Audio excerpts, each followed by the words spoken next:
with today's webinar. And the first thing that I'm going to do is ask you a few questions about yourself. So if you could please tell us where you're joining us from today, and this will allow the presenters to get some information on who's joining us and from where. And to use this option, you simply need to click the little round button on the left-hand corner of the poll.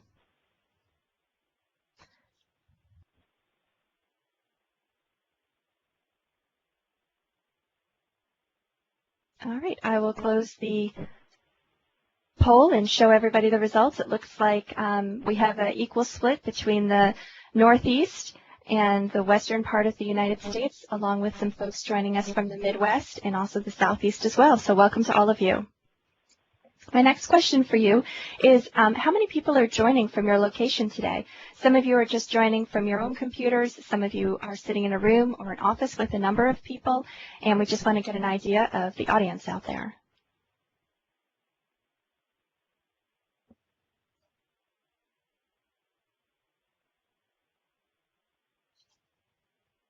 All right, so I'll close the polls and then show the results. Looks like most of you are joining us from your personal computer, but there are quite a few of you actually that are joining us in a room full of people.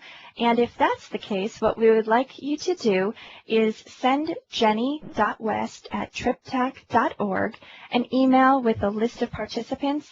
We just want to make sure that we have an accurate identification of who joined us and how many people were joining us. My next question for you is, which agency are you with?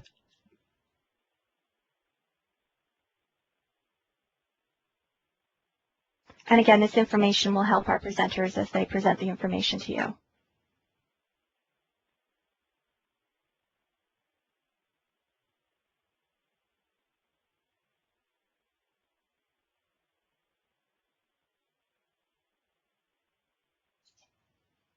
All right, it looks like we have a number of people from the National Park Service, the U.S. Forest Service, some that have identified themselves as city-town transit provider, and then quite a number also who have identified themselves as others, so welcome.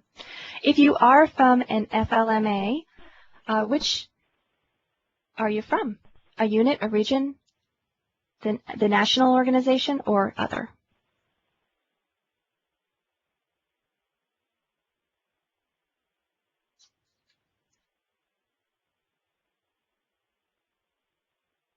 All right, it looks like we have a nice combination, but quite a number of you are from the unit level, so welcome to all of you as well.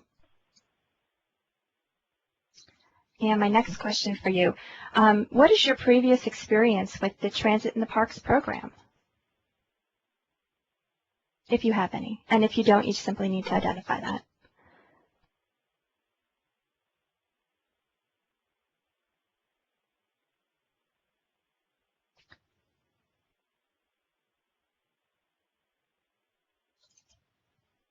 All right, so I'll show the results. It looks like a number of you have received previous funding, and there are some that have not applied yet, and some that are just learning about the program. So this will be a great opportunity. And my last question for you is, are you considering applying for planning grants or an implementation grant?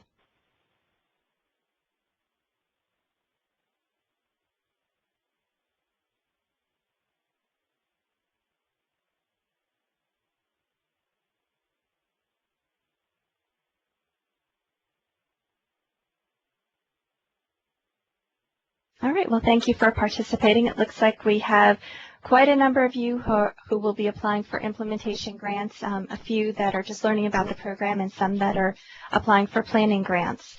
So we will then go ahead and get started with our workshop. I briefly wanted to introduce to you today our presenters. We have Adam Schildga, who is a program manager from the Paul S. Arbanes Transit in the Parks program at the Federal Transit Administration, or FTA. As the FTA program manager, he coordinates the annual grant solicitation and evaluation process and oversees the research, technical assistance, and project grants already funded by the program. Adam has a Master of Urban Planning from Hunter College in New York and a BA from Middlebury College in Vermont. The second presenter will be Phil Shapiro, who is the Deputy Director of the Technical Assistance Center, or TAC. He oversees technical assistance service provided by the TAC and manages ongoing outreach and communication with federal land managers.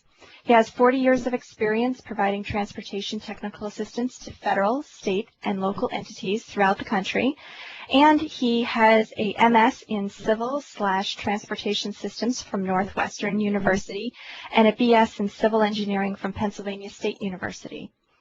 Our next presenter is Jamie Eiswig, who is a physical engineer, a PE, and is a resource manager for the Paul S. Sarbanes Transit and Parks Technical Assistance Center, or TAC, and a research engineer with the Western Transportation Institute, or WTI. She has over 10 years of experience developing transportation solutions for federal lands. She has an MS in Civil Engineering from Texas A&M University and a BS in Civil Engineering from the University of Massachusetts Amherst. Our agenda for today will be first the Paul S. Sarbanes Transit and Parks and Federal Transit Administration, which Adam will be presenting, the Planning for Alternative Transportation Planning Grants, which Phil will be presenting, followed by Section 3, which will be Implementation and Capital Grants, which will be what Jamie will present, followed by a summary. So without any further ado, I will hand over the presentation to Adam.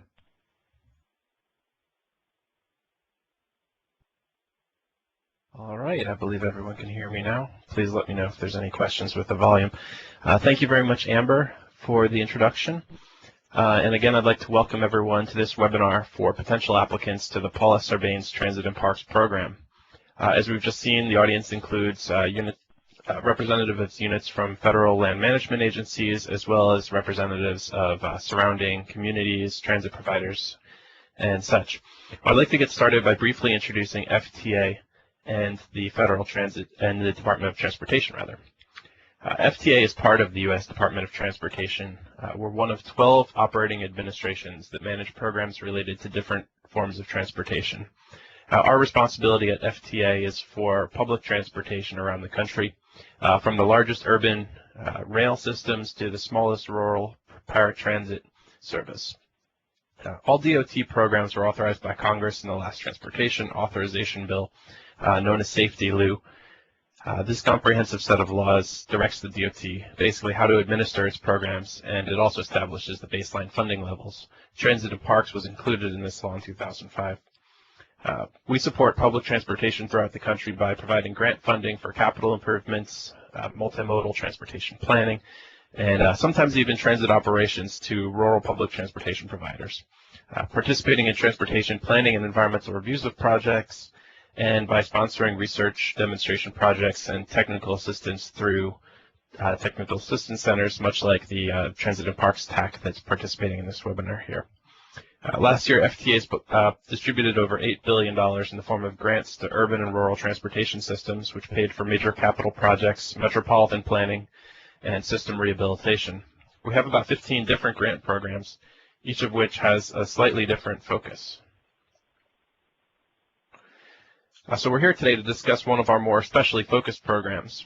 The Paul S. Sarbanes Transit and Parks program was set up by Congress in 2005, as I said earlier, to help federal land units and their surrounding communities deal with traffic congestion that was negatively affecting both the experience that visitors were having at these sites and the ability of those land units to protect and conserve their sensitive natural and cultural resources.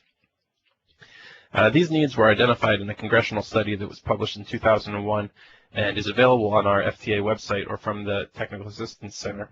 And this found a significant need for capital investment in new and existing alternative transportation systems on public lands. The program is relatively small and provides approximately $25 million a year for these purposes.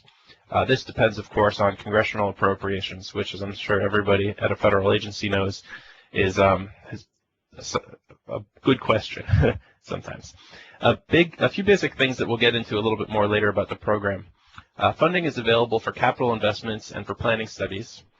Eligible applicants include units of federal land agencies as well as the surrounding communities. All projects have to be for alternative transportation, which we'll define in a moment. Applications are evaluated competitively based on how well they meet the goals of the program. The program is administered by FTA, and we consult with the Department of the Interior and Department of Agricultural Forest Service. And most policy decisions and application evaluations are made by a working group of staff from these agencies. Finally, we set up the Paula Sarbanes Transit and Parks Technical Assistance Center last year, in 2009 actually, to provide ongoing no-cost technical assistance in scoping, planning, and implementing alternative transportation solutions. You'll hear from two alternative transportation experts, as they were just introduced, a bit later, and they'll describe how to identify transportation needs and develop planning studies and implementation projects. So the goals of the program, as they were defined by Congress, are as follows: to enhance the environment, to protect natural resources from adverse impacts, to conserve natural, historical, and cultural resources, support resource management goals of those federal land management agency units, to improve visitor mobility, accessibility, and the visitor experience, and to reduce congestion and pollution on these sites. These goals, as I said earlier, form the basis for funding decisions. In terms of management goals, which also influence project selection, we aim to select the most meritorious projects based on a careful evaluation process, develop the best possible solutions to current or anticipated problems based on how well need is demonstrated. We use federal funds wisely by selecting financially efficient and sustainable projects, often including partners, funding partners as well as operating partners. We support objective analysis and cooperative planning processes to support the best planned projects. And lastly, we encourage project variety. We look for geographic diversity projects around the country, those in urban and rural sites, projects large and small, and new and existing projects, and areas that may or may not have had alternative transportation systems in the past. There are three parts to eligibility: eligible areas, where projects can be funded; eligible applicants, who may receive funds from the federal government; and eligible projects that can be funded. So eligible areas include any federally owned or managed land unit open to the general public. And eligible applicants are those federal land management agencies and their units, as well as state, local, or tribal governments and their subsidiaries, such as economic development organizations, transit authorities, and such, with jurisdiction in the vicinity of an eligible area. Below you can see the emblems of the various land management agencies that we're referring to. Back up one. It's important to note that non-federal applicants, the second category there, such as gateway communities, surrounding counties, or transit providers, they must obtain a letter of support from the relevant federal land unit that preferably attests to how the project will help that unit meet its management goals. Nonprofits, such as friends groups or community organizations, are on their own not eligible to receive funds, but may be partners to an application submitted by one of these two groups. So what exactly is alternative transportation? According to our legislation, this includes transportation by bus, rail, or any other publicly or privately owned conveyance that provides to the public general or special service on a regular basis, including sightseeing service. This includes non-motorized transportation systems. In other words, any form of public transportation, including ferries, plus non-motorized bicycle and pedestrian paths that serve a transportation purpose. This differs from most other FTA programs in that sightseeing service is allowed and does not count as an unfair competition sort of charter service. So some example of eligible alternative transportation projects include buses, trams, and shuttles, transit facilities and visitor amenities such as stops and sheds, rail vehicles and equipment, waterborne vessels, ferry docks, pedestrian and bicycle pathways, and intelligent transportation systems that serve public transportation. Some projects that might be eligible are listed here. Intelligent transportation systems, or ITS, it must be used to manage alternative transportation, not just vehicles or parking lot management. Parking lots themselves and associated facilities must be there to primarily serve alternative transportation. So it is possible to fund parking lots through this program, but it must be a lot that's dedicated to feeding a shuttle or a pedestrian path. Visitor experience and carrying capacity studies must be integrally related to a larger alternative transportation project. Non-motorized projects must serve a transportation purpose. They must be able to help meet the needs of the program. Furthermore, employee transportation generally does not fit the goals of the program regarding the visitor experience and mobility. And projects outside federal lands, if they're submitted by eligible applicants, are by and large eligible, provided that the project supports the needs of the eligible land unit and has a letter of support. Some types of projects that are not eligible, you can read these here. Most are clearly not congruous with the program, but I'd like to remind potential applicants to be aware of the program requirements because each year a surprising number of applications are found to be ineligible. If you're unsure, please read the requirements on the website, consult the NOFA, the Notice of Funding Availability in the Federal Register, or ask us on this webinar. And we provide two types of funding for alternative transportation. And applicants must know which one they're applying for. Planning grants cover all aspects of gathering information, studying transportation needs and alternatives, and working with stakeholders and the public. Implementation grants, could also be described as capital projects, cover all the capital costs of acquiring, constructing, supervising, or inspecting equipment or a facility for use in public transportation.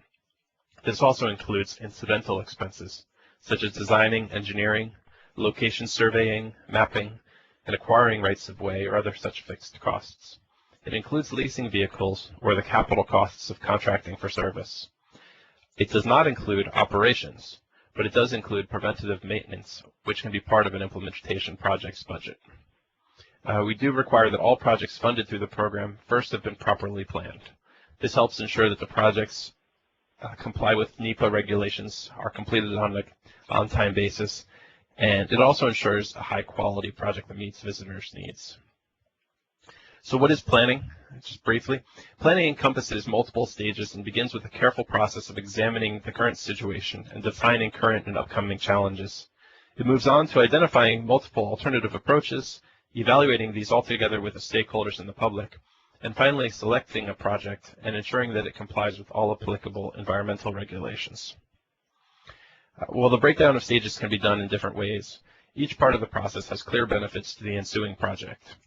For example, pre-planning the evaluation and evaluating the situation and needs. This ensures that you understand the dimensions of need, the seasonal requirements, the peak demand, and the available resources. Alternatives analysis ensures that you have a financially sustainable project, that you're able to estimate potential ridership or use, and that it's cost effective. Public outreach ensures that you have community support for the project, that you correctly understand the communities and your users' needs, and it helps you find cooperation and partnering. And the earlier you conduct outreach, the more likely you are to receive partnering in terms of funding. And of course, environmental review helps to minimize negative impacts, but it also provides legal security and makes sure that the project progresses quickly. So if you're unsure about whether to apply for a planning or implementation grant, and I did see that most of the attendees today were looking for implementation grants, below are some prerequisites for receiving such a grant. With the exception of actually applying for funding, all of the activities shown below can be funded with a Transit and Parks Planning grant. This presentation will be available to everybody to review later, so you don't have to be furiously writing down notes. Here we have a simplified version of the transportation project life cycle. I won't get into this much here. Our next speaker will cover the planning process. But as you can see, that there are multiple planning phases that come before the implementation, as well as after the implementation phase, as the existing project is evaluated, leading to potential improvements. So getting down to brass tacks, as they say, here's the Notice of Funding Availability that will be published in the Federal Register. I'm going to apologize for forgetting to mention this. We received notification earlier this week. This will be published on Thursday, March 10th. I'll show the timeline again in a moment, but you should be ready on Thursday to go take a look at the Federal Register and download this notice. I'd advise everybody to pay special attention to this. The notice announces the competition for funds and includes all of the information that you must know to apply. What's written here explains FTA's official implementation of the program. So if you've heard something that seems unclear, or you're not sure whether a particular type of project is eligible, this is where you can find the final answer. Often when I receive questions about the program by email or phone, this is where I find the answer. So we're looking now at the application, the first part of the application. I just want to introduce everybody to this so that when you're downloading it from the handouts available, you have a general sense that you're looking at the right thing. The application has two parts. This first part, the standard response form, and a narrative response section.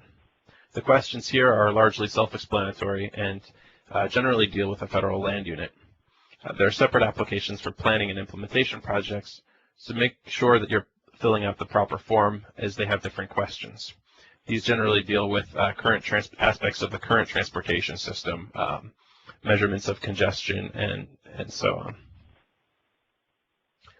The next step when you're filling out the application is the narrative section, and both of these, and this section will be explained in much greater detail by the coming two presenters. This includes a one-page executive summary and a two-page project description, followed by the short answer responses to the questions you see here about how the project proposes to fulfill the program's goals. We've included the image so that you are familiar with what we talk about when we discuss the sections of the application in the coming webinar sections. In terms of the evaluation metrics, the criteria in the sections in the application allow evaluators to compare different types of projects on how well they address the program's goals. Planning projects are evaluated primarily on how well they demonstrate the need for an alternative transportation planning study based on the program's goals and how they propose to gather information to assess the alternatives. These projects are evaluated based on the current transportation problem as shown in the demonstration of need, and the planning study's proposed methodology to gather the information and assess alternatives. So basically, we're looking for the methodology and not for the foreseen benefits of a system once it is operational. Although some projects that are further along, such as those that require detailed environmental work, should describe the goals of the analysis in the appropriate section, but are allowed to describe the findings of earlier studies in other sections as appropriate. Implementation projects are evaluated similarly. However, each of these factors is weighted equally, and reviewers look for to assess the anticipated benefits of a proposed project. So with that, the basic application instructions are listed here. The application, the narrative portion, excluding the form responses, is limited to 10 pages of written responses. There's no limit on photos, maps, and graphics that you can include in an appendix. In fact, we find that photos, maps, and graphics are very helpful, although if you're going to attach photos, please do reduce the size and resolution. Naturally, it's okay to delete the question instructions if you're using the narrative response form, as this will allow you significantly more space. Please use a reasonable font size. Do not use bold. And also, please do not repeat responses to the criteria. If you find that a potential project does not clearly address one of the proposals, or you're not sure how it might address it, we've seen in the past where people will copy one section of their response to one question and give us the same exact paragraph in the next. That is not particularly helpful. And lastly, incomplete proposals won't be considered complete.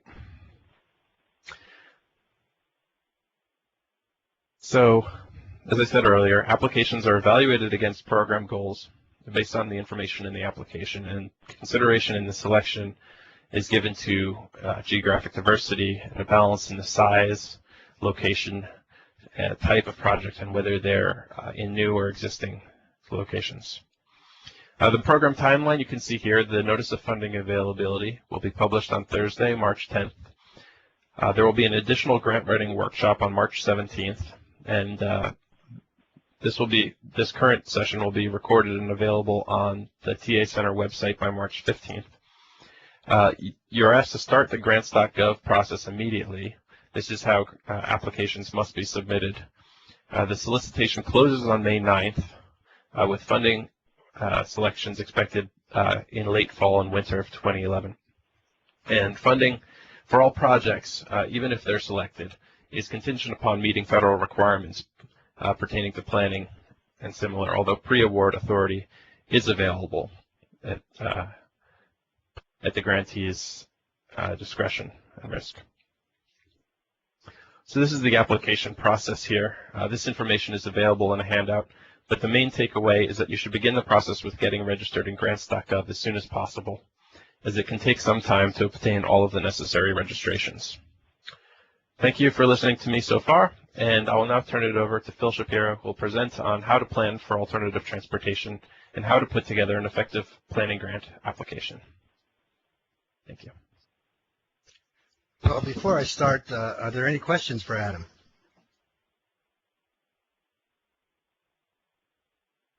Okay. Since there are no questions, I will move on. Actually, Phil, there is one question. Okay. Why is FS process different for grants.gov? I'll let Adam answer it. The basic reason is because they're trying to make it easier for you at the Forest Service. Yes, I can take that if you'd like, Phil. It is the Forest Service is trying to make it a little bit easier, so they've come up with a streamlined process, and there are 4 people that will that are able to actually put the information, the applications in through grants.gov, and so any Forest Service unit will just contact one of those 4 contacts rather than having to go through the process themselves as a unit. And there's a handout specifically for the Forest Service on how to go about applying and submitting an application. And then there is one on grants.gov for the rest of the federal land management agencies. So just to make sure that we don't get that confused, there are differences between Forest Service and the rest. So there are 2 separate handouts available for you. Thanks, Jamie. There will be additional times throughout the presentation for questions, so if anything comes up later, we'll have time after each section and then at the end of the entire presentation for an extended question and answer. But that shouldn't stop you to ask questions as we go along as well. Okay. I'm going to talk about the planning process and the planning application process. What are planning projects? They are a whole list of different kinds of things: visitor utilization studies, transportation and traffic analyses, feasibility studies, comprehensive AT planning studies, alternative transportation, environmental studies, evaluation and recommendations as to what to do with the current ATS system. In other words, we got a system and we want to be able to figure out how well it's working and see if it needs some tweaking, or if we need to abandon it, or if we need to double it, or whatever that may be. And then activities to comply with either a metropolitan or a statewide planning process. What is the feasibility planning process? I will point out that the graphic to the right comes from a document that you have access to. It's the Transportation Planning Process for Transit and Federal Land Management Areas. It's available on the TAC website. The 4 basic steps of the planning process are to identify the reason that you are in need of a transportation improvement, to then define that need, and to formulate, evaluate alternatives, and then to select and monitor those projects. The implementation part is the other aspect of the Sarbanes program, which Jamie will talk about more in detail. What are the parts of a planning grant application? There's the executive summary, and we'll talk about each of these in more detail as we go on. Project description, demonstration of need, methodology for visitor mobility and experience benefits, methodology for assessing environmental benefits, and then a methodology for assessing operational efficiencies and financial sustainability of the alternatives. A few tips before we even get started. One is to define the study's scope of work, objectives, and related measures as part of the planning application. This is not a results document. This is a methodology. If you already had the results to know all the details about why this project is a particular project should be implemented, you wouldn't need a planning study. If it only addresses the benefits of a particular implementation and not a methodology, it will not be considered complete as far as a planning application. You also need to make sure that you do not define in too much detail exactly what you are going to be doing. because you may need to refine what you do after award of each individual task, and significant major scope deviations for project plans are not allowed.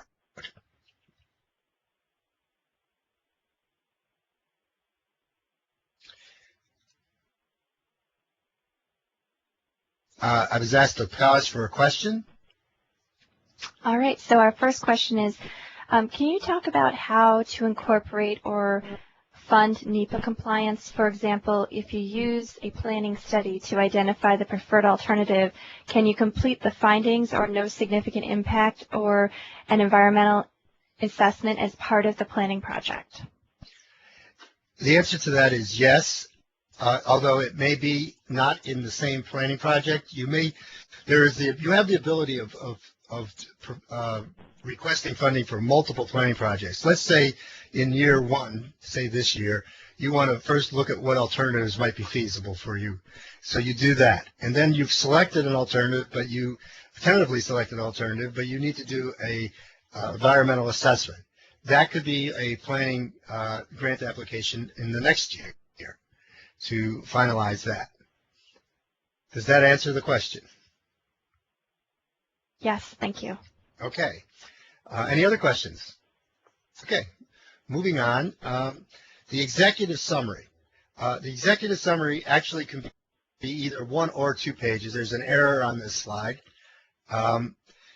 Excuse me, I'm sorry. The slide is correct. I was thinking of a different slide. The executive summary is 1 page. It's the first impression of the project, and it provides the overall framework of the project and builds a foundation for your proposal. Somebody should be able to read this and say, this is what they want to do, and this is why they want to do it. It should concentrate on the justification of the needs and the projected benefits, and it should stand alone, as I said, as an independent description. We recommend that you create this after you create the rest of your application, and you can draw from that for the executive summary. The project description is what is 2 pages. This, for those of you who have submitted grants earlier, that this used to be 1 page. It's now 2 pages, and that's because we feel that it's important to use it, the project description, to describe the structure and methodology of how you're going to do your planning study. What steps you're going to follow, the kind of analyses that you will be performing, and how you would do, what kind of public involvement you'll have, what the products are, etc. In the project description, you can briefly describe the goals and objectives of the study and identify partners and their roles, although there will be places later on in the application to go in more detail on both of those.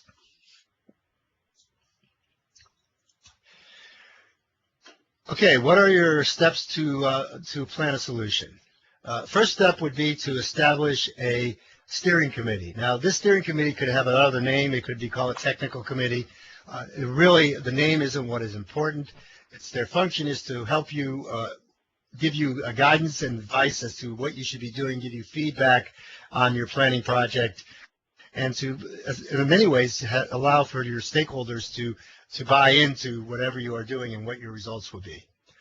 We recommend at the unit level that you have engineering staff, recreation staff, line officers, budget staff, your contracting people or grants people, and that you might have partners from the local county or state. You might have the state DOT involved, the county Department of Public Works, local government, or perhaps even your friends group and other non-governmental agencies that have a strong stake in it and whose opinions you would value in this project, in this process.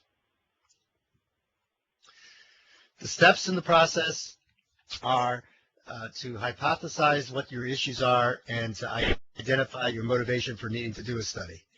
The reason we say hypothesize the issues is that often, and the reason you do planning studies is often you think you have a particular issue or problem, but after you study it more, you realize that that really wasn't it. There was something else, or that it isn't exactly what you originally hypothesized. But unless you come in having some idea, it's hard to do the rest. The next step of the planning process is to confirm those issues. You would develop goals, objectives, and performance measures for the particular planning project, what you're trying to accomplish, or also for what you are trying to accomplish as far as your results are. We'll get in a little bit more into each of these a little later. You determine what your data needs are. You collect, process, and analyze that data, and that finalizes how you confirm the issue. Then you choose solutions to your issues. You would formulate alternatives, you would evaluate them, and then you would select one or, if necessary, multiple alternatives, solutions to address the issues that you have identified. What we're going to do is throughout the presentation, for the remainder of the presentation, we are going to go through each of the steps in the application process, and we're going to use an example refuge to go through it. And that refuge is Enterware Refuge, which I'm sure you've all heard of. It was established in 1954, and it was established for the conservation and the enjoyment of the yellow-striped lichen and spotted blue grouse. It's located in the eastern Sierras. It has 8,000 acres with a 10-mile wildlife drive, and it's recently seen an increase in visitation and parking spilling over into the habitat. So this is the location that we are going to be using as our example. Before they even got started, Enterware Refuge established the steering committee, which included some of the refuge staff, the Gateway community, and a friends group, and they hypothesized what their issues were. Visitors were not learning about the grouse and the lichen, and they were parking in undesignated areas, and that was damaging the resources, and they were speeding on the park roads, which also was damaging some of the resources, and it was also unsafe. So they refined their project goals, and they came up with goals for what they were trying to do with this project, and that is to manage access, to reduce parking lot overflow, to slow the autos down, to improve visitor interpretation, and provide financially sustainable transportation to their visitors. And there were objectives related to the goals, and objectives should always be much more specific than goals, and if you want a better understanding of those, there's a description in the book, in the guidebook, which I referred to earlier, available on the website, or if you have other questions, we'll be glad to discuss it with you. The objectives that they established for Enterware Refuge were to allow only 250 vehicles to park in the refuge at any given time, to lower their 85th percentile speed on the refuge road to 25 miles per hour, and to provide 10 minutes of ranger interpretation per visitor for all visitors. The next thing in their process was that they planned on collecting existing condition data on parked vehicles, on the speed, and the interpretation time per visitor, analyze that data, and confirm their issue. Next, they were going to formulate alternative solutions to the issue. Two possible alternatives were traffic management and alternative transportation. They will then evaluate the alternatives by determining what the reduction in parked vehicles that would be achieved by each of the alternatives, how they would reduce speed, and then what the costs and revenue related to them would be. As part of the process, they will conduct a public meeting and recommend a course of action.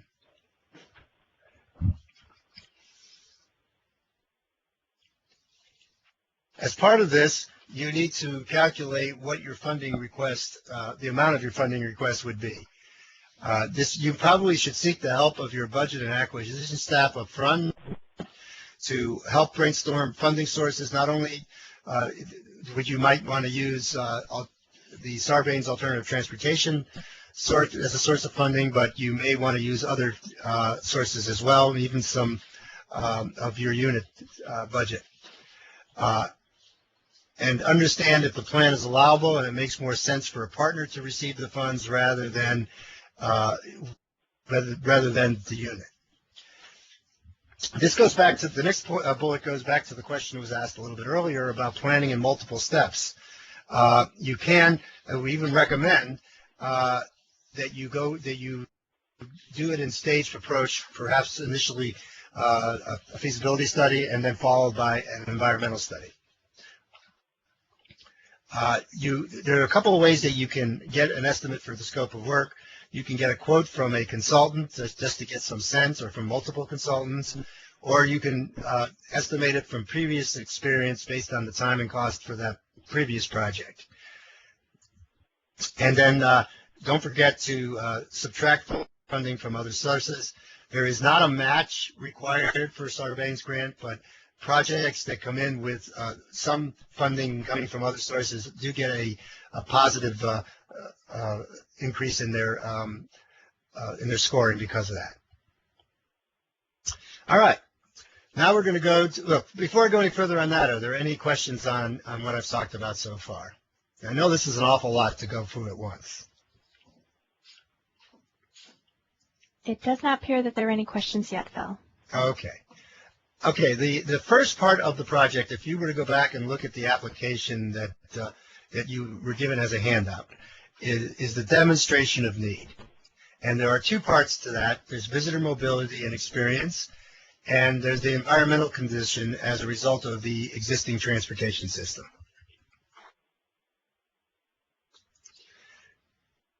Some tips for demonstration of need are, one, it is probably the most important part of, it is the most important part of a planning application. It's worth 50% of the score. You should provide concrete descriptions such as anecdotes to illustrate the transportation and environmental problems. It's realizing that you do not have the data yet, because if you had all the data, you wouldn't need to do all the planning. You should use whatever information that you may have using relevant data and documentation, such as visitor counts. If you have some demonstration of the resource damage, even pictures as an attachment, that would help, or traffic delays that are experienced.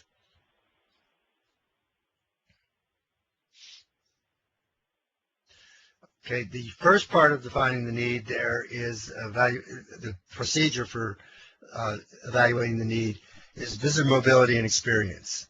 For Anywhere Refuge, the visitation has doubled over the last 2 years. The census indicates that there's, in the Gateway community and the surrounding community, there's a lack of privately owned cars, so that people are without cars are having difficulty getting there. The TAG study, which was a transportation analysis group that had indicated the need for a feasible study. You probably will not have had one of those, but any kind of a group of study of professionals that said that there was a need for a feasibility study or any other thing would be helpful. At Anywhere Refuge, they're experiencing overflow parking 10 times a season, which resulted in parking in undesignated areas. And traffic congestion is a major issue on the road to the unit during those same 10 times a year. And then finally, what they have found is that the people who come to visit don't really get a really good understanding of the lichen and the grouse. And that's one of the, in addition to being there to conserve that resource, it's also to let people learn about it. Okay, and Anywhere Refuge, the 1B, they've identified wildlife safety as being an issue. Cars run over the grouse. There's a lichen destruction. The cars are parking on top of the lichen, and because of that, the soil in the vehicles parking outside of the designated areas, there's a compacted soil, and it's causing runoff. I understand from Amber there's a question. Yes, Phil, there is. It says, is there a provision of in-kind service available as a match? How many additional points are received towards the application for having a matching fund? First of all, there are no, let me make it very clear, there is not a match requirement for this grant. This is one of the few FTA grants where there isn't a match requirement. I'm not sure that there is a specific point score given to having funding from other sources. Adam, can you help me out there? So that's correct. There isn't a specific point score for any particular level of funding because we understand that each situation is unique. However, we do award high reviews to projects that have demonstrated that they do have financial partnering and have garnered significant community support. That's basically the measurement that we're looking for. And one other addition is that if you are able to secure partner funding, it will help you significantly because applications to this program typically greatly exceed available funds, and it'll become more likely that your project will be able to be funded. Thank you. Just as another point that actually this brings up, there will be some cases during the evaluation process, and this is a reason, let me finish. There will be some places where there isn't enough funding to fund all of the applications. So if you properly describe your process and have it separated such that you could get funding for a portion of it this year, that would be viewed very positively by the evaluation committee when they get down to the end and try to figure out how they're going to satisfy all their highly desirable requests. Thank you, Phil. That's it for the questions. Okay, methodology for assessing the visitor mobility and experience. That's part 2 of the application. And there's 3 components to that. There's reduced traffic congestion, there's enhanced visitor mobility, accessibility, and safety, and there's improved visitor education, recreation, and health benefits.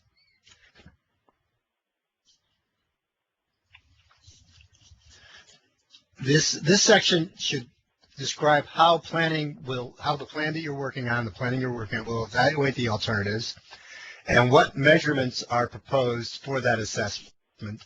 And remember, these could be changed based upon what you do later on after you get into the project. And how will the alternatives be evaluated?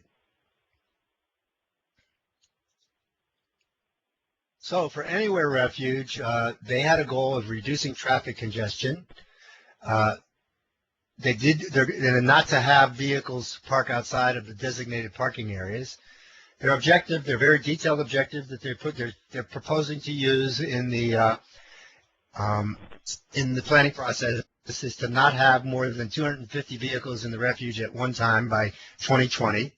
And they're going to use a measurement of effectiveness as the number of autos in the refuge at any given time.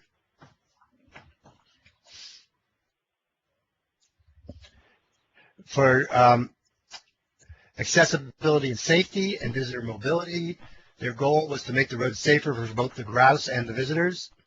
Their objective was to reduce one of their objectives, and I must point out there will be multiple objectives in each of these. We're just giving you examples, would be to reduce the 85th percentile speed to no more than 25 miles per hour by 2020.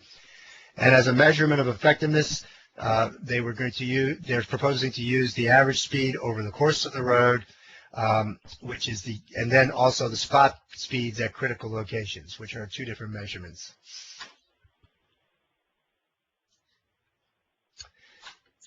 And then 2C has to do with education, recreation, and health. The goal is to increase the visitor interpretation opportunities. Their objective was to make sure that each visitor have at least 10 minutes of interpretation during each visit by 2020. And a simple measure of effectiveness is the number of interpretation minutes each visitor experiences. It's easy to describe, it may be hard to measure, but it's easy to describe. Okay. Part 3 of the application is the methodology for assessing environmental benefits. And that includes 2 parts: the protection of sensitive natural, cultural, and historical resources, and reduced pollution is the second part.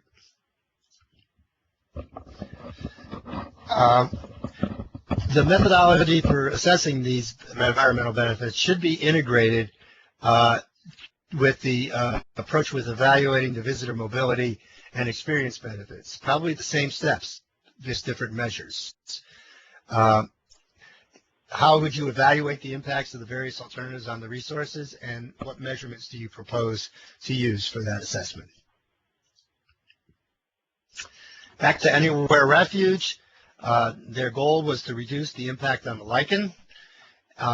Their objective was to not have the vehicles park on any lichen habitat by 2020, and their measurement of effectiveness was the areas in square feet of lichen habitat that are disturbed by vehicles.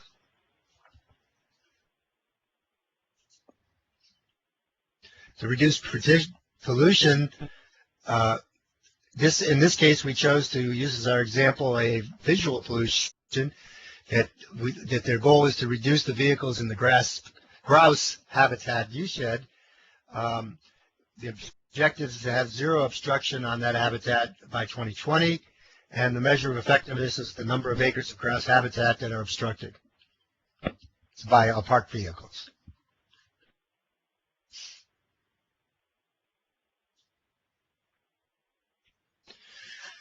Part 4 deals with operational efficiency and financial sustainability. And remember, this is a planning project, so you do not know all of your costs and your full financial plan at this point, but this should be viewed in terms of the planning project. So the first one is the effectiveness in meeting management goals. The second part is financial planning and cost effectiveness. The third is cost effectiveness. And the fourth is the partnership and funding from other sources.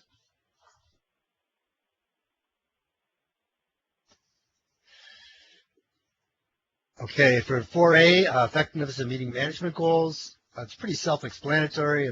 Ability to achieve and enhance the management goals and objectives using a transportation solution and assessing the barriers to visitor use of the existing situation. For Anywhere Refuge, their CCP management goals, for those of you from other than the Fish and Wildlife, that is their overall, the CCP is their overall plan for the wildlife refuge. It's similar to a general management plan and other plans like that. One of their goals, though, is to improve the public's understanding of the grouse and the lichen, and they are going to evaluate how alternatives contribute to that education.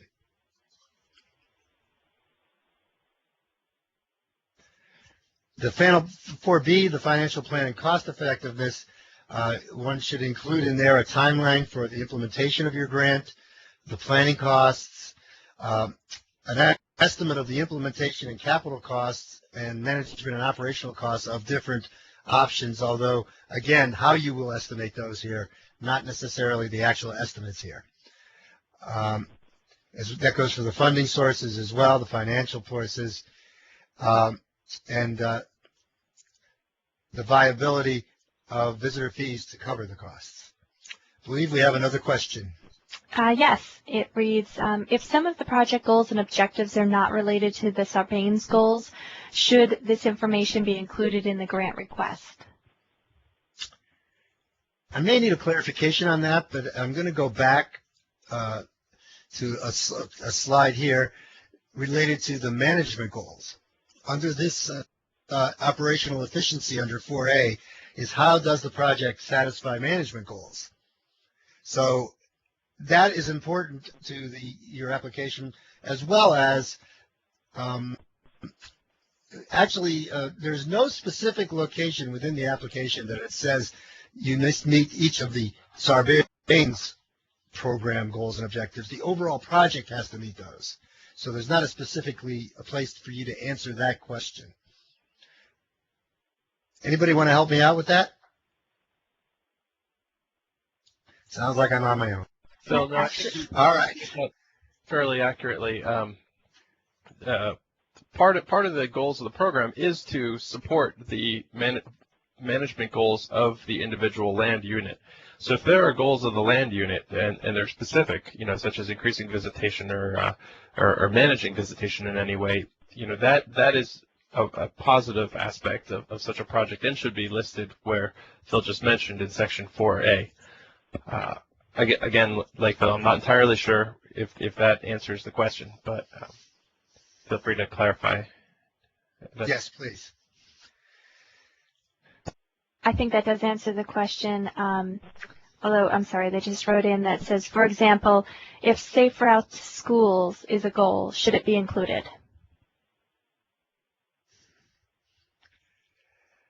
Well, if we go back, and I don't want to go back in the presentation, but if you go back to section 1 of the application where you're dealing with safety, I believe it was section 1, if you are going to, one of your goals is to provide a safer route for people to get to school, that would fit into the Sarbanes program.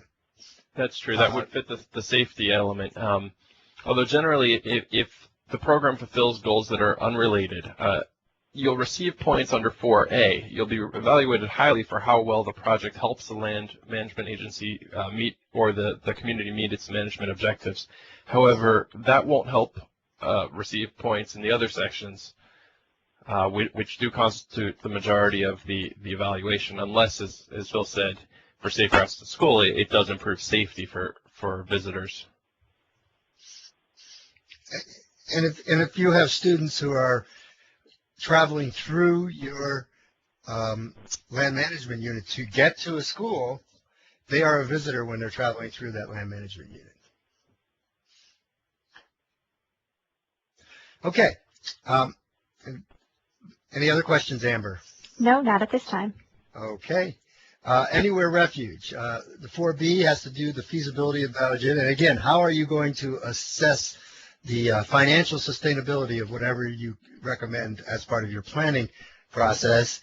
And your objectives might be to have capital expenditures paid through available grants by 2020, and management and operations costs will not exceed 5% of the refuge budget. And the measures of effectiveness fall out from that as net refuge equipment and facility costs and the percent of refuge budget required for operation and maintenance.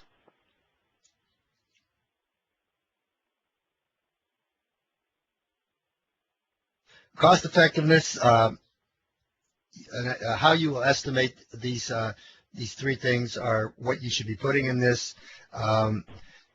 It could be a cost per visitor served, per visitor mile, per operating hour. If you can calculate how many people you're going to ship from, say, a private automobile to another mode, then the cost per person that you would be that cost would be per person.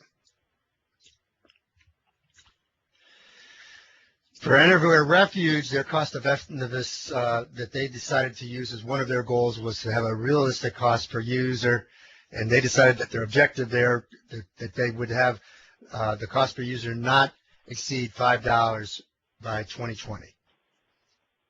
And of course, the measure would have been the cost per user.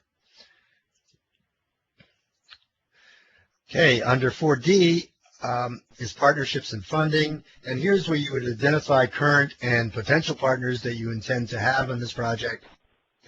You identify formal agreements. You do not need to include them in this section, and as well as letters of support, but those would be attachments as to your application. Speaking of attachments, we're now done with the formal application, but there is ability to have an appendix that might have maps, photos, graphics, letters of support, and here's one very important thing. If the applicant is a non-FLMA, a non-federal land management agency, they must have a support letter from the unit in which they are working. And that, if that does not exist, your application will not be accepted. One other point, the appendix here is not part of the page limit for the application. The other thing you might have in the appendix are some figures or some photos that demonstrate what you're trying to, the message you're trying to get across with your application, what your problems are, what your unit might look like, or etc.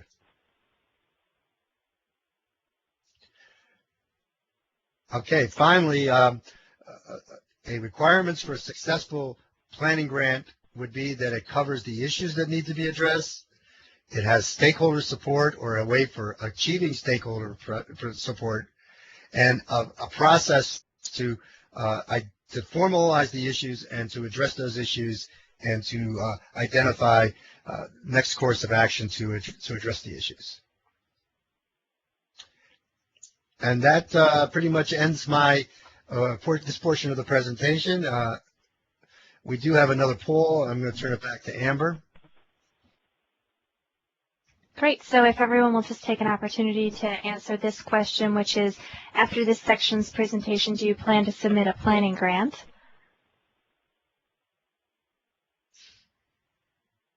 And I'll just wait a few more seconds while people cast their votes.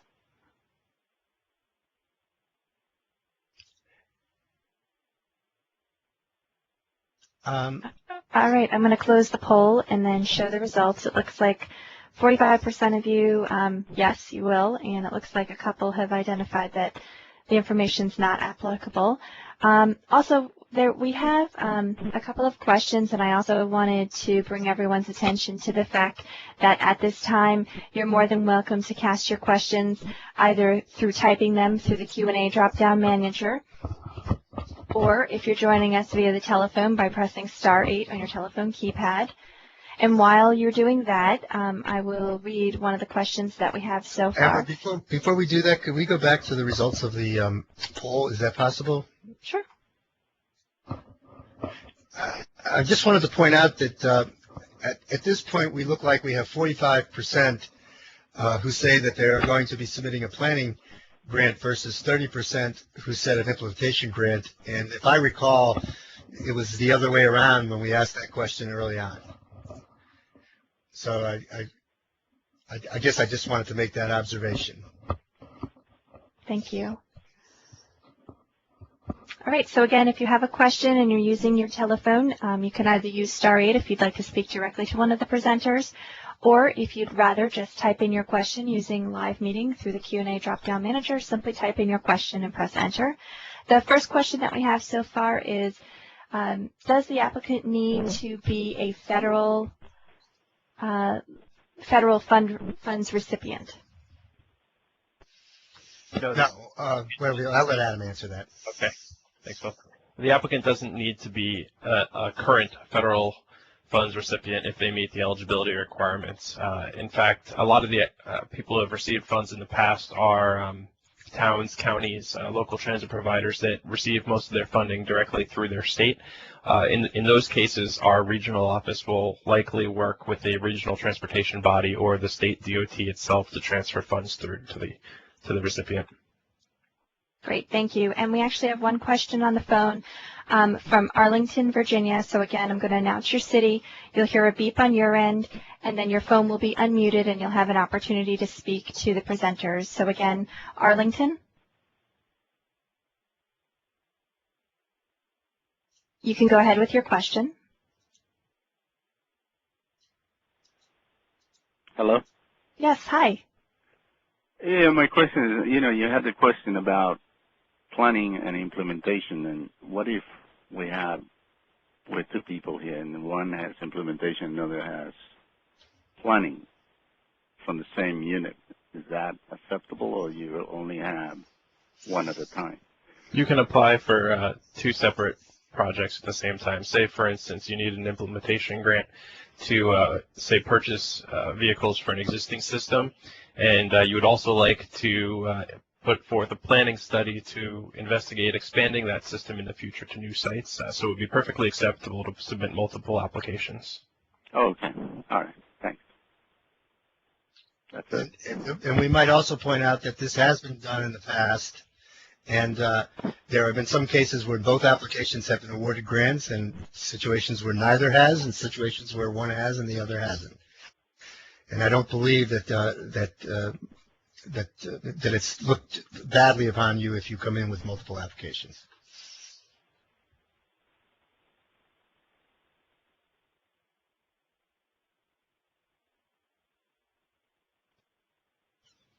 Any other questions?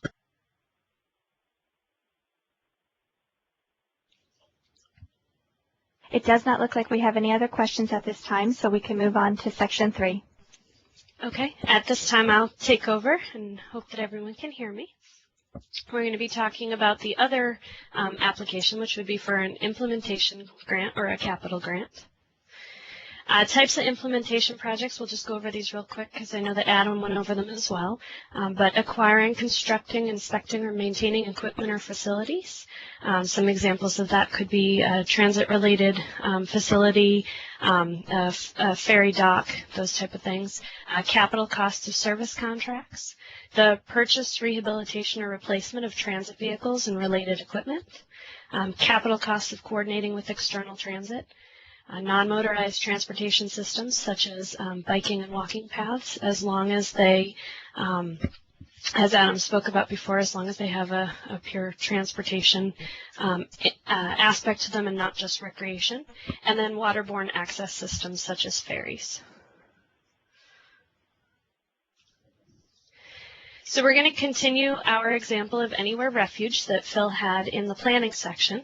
And what we've done for Anywhere Refuge is that after they finished their feasibility study that Phil talked to you about, they reviewed the alternatives in detail that they came up with in that study. And what they determined was that they were going to look at the financing for those different alternatives and how they may do that. And the determination that they came up with was that they were going to purchase some used shuttles in order to start a pilot. They found that the used shuttles would be the most cost-effective way to run their pilot system. And the operations and maintenance for those shuttles would be paid out of the transportation fee that they have, and would also be partially paid through the Friends of the Blue Spotted Grouse that they have set up, that organization. They deployed 2 shuttles on one route that went throughout the refuge, and now it has been in existence for the past 5 years.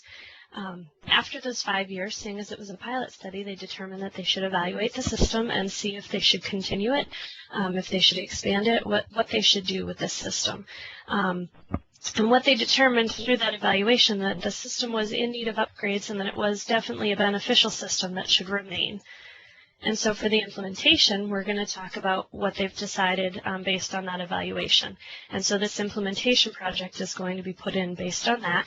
The solutions that they came up with through their evaluation was that they needed to replace the 2 tour buses that were used. They would like to come up with a low floor model that will be more useful for families and seniors. That they would also like to use alternative fuels. And that they would like to make it ADA accessible. The ones that they had purchased before were not accessible. They also, as part of their solution, want to expand this existing system, and they're going to add 1 additional bus and 1 additional route.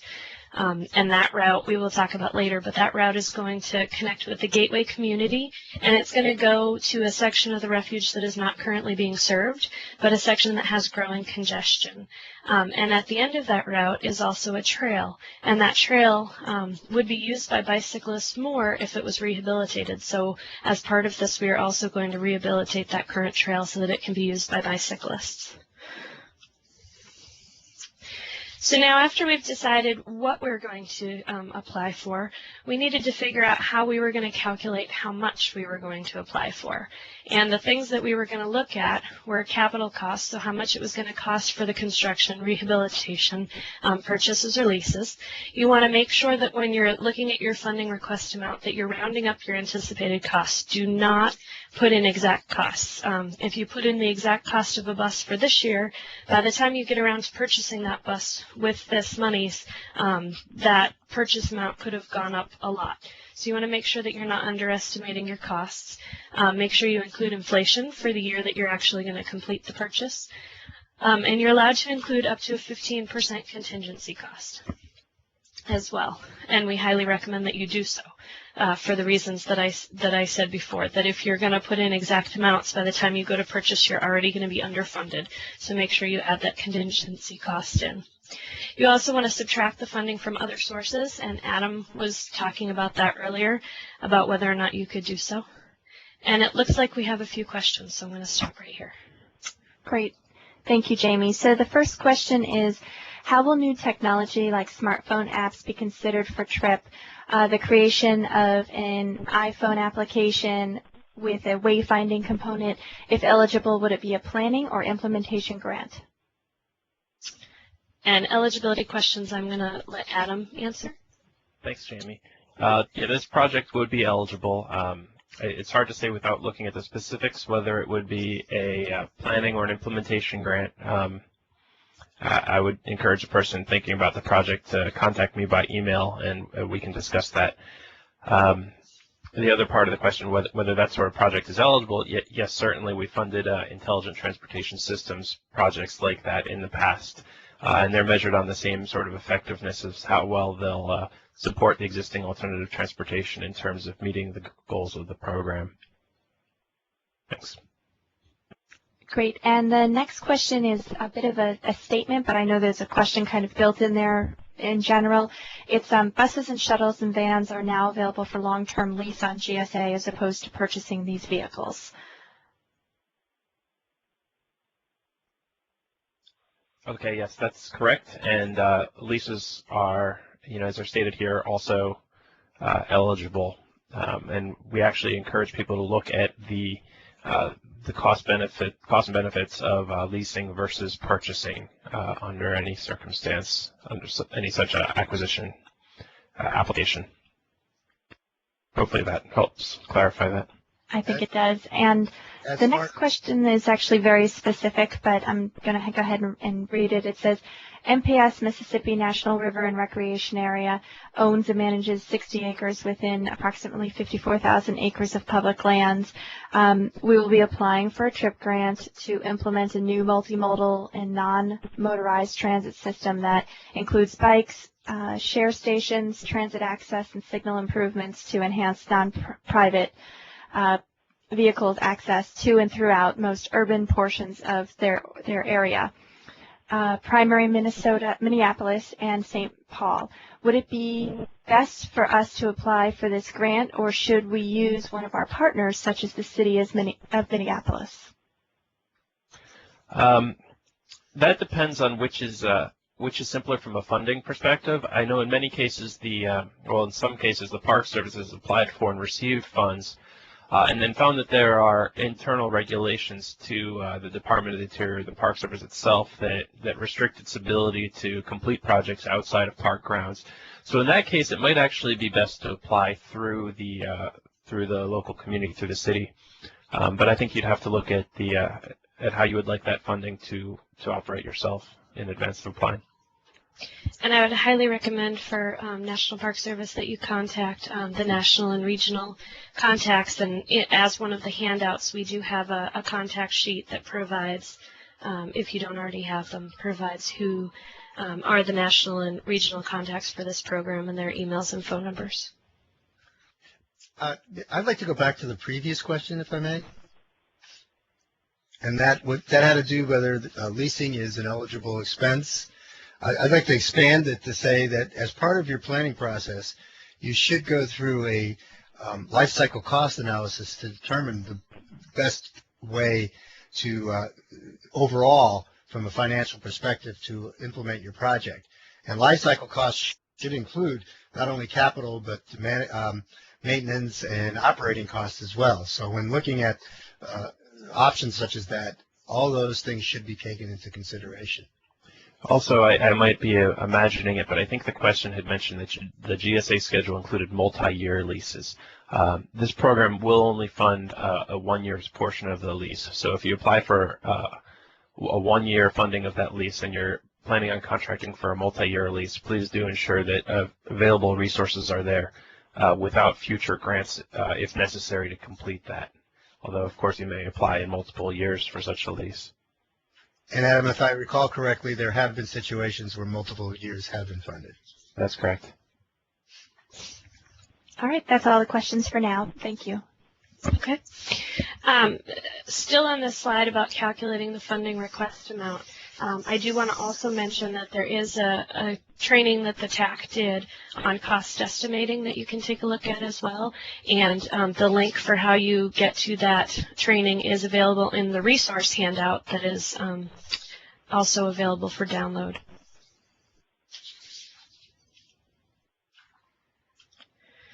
We're going to talk about the implementation grant application, and it has similar similar pieces as the planning grant one. We will not go over the executive summary or the appendix again, as they are exactly the same as for planning, and Phil already went over those in great depth.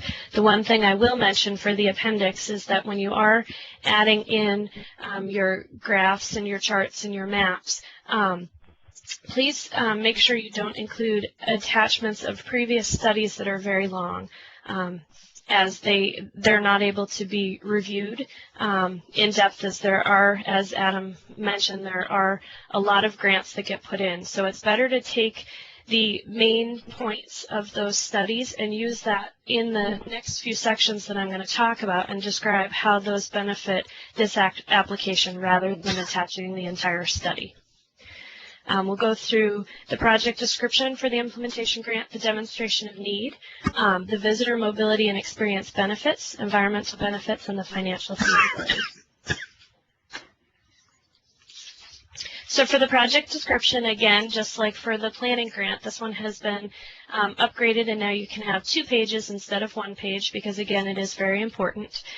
You should describe your current transportation system to make sure that you give context for those evaluators who are from other agencies and are not familiar with your particular unit. Make sure that you provide a review of related planning studies that have been completed, and that's what I was just speaking about. You don't want to attach the entire study, but if you could provide a short narrative on those to let us know the benefits of you doing those and that they have been completed. And most importantly, you want to describe in detail what exactly this proposal would fund. So whether or not that's the extent and type of service or system that you plan, the type and quantity of vehicles that you're going to be purchasing, the function and configuration of the facility to be constructed, but as much detail as you can provide on exactly what you plan to do with these monies if awarded. Now we're going to talk about part 1, which is the demonstration of need, and there are 2 separate pieces to that. For the demonstration of need as it